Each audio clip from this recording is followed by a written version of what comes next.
Bismillahi Raxmaani Raxiim. Salaatu wasalaamu calaa rasuulillaah.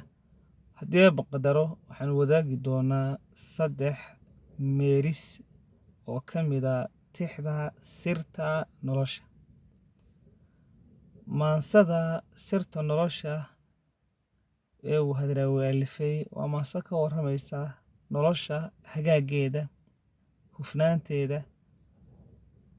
marka laga istaago jaanibka togan. waxaa ka mid ah 3 meeris oo aad u cajiiba. 3 meeris waxay ka warramayaan nolosha inta aad nooshahay inaad qofna noloshaada ku xidhin. Qofka kaa tegaya ha qabanin gacanta, hana weydiinin sababta uu u tegayo, sababta uu go'aansaday. Waxaanu diyaarsaday cudurdaar walba oo u suuro gelin kara inuu kaaga fogaado qof ahaan.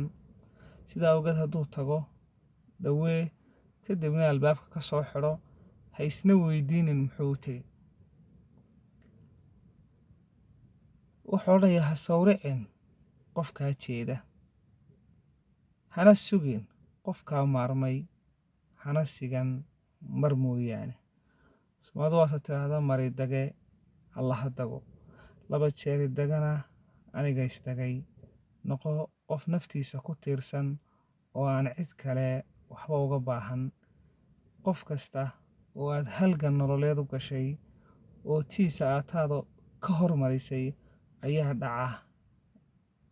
dhacdaa inuu kaa dhaqaaqo dharaaraad u baahan tahay garab istaagiisa.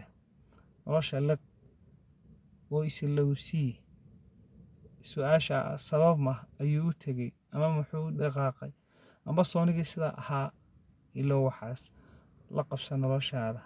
Asalaamu calaykum waraxmatullaahi wabarakaatuh.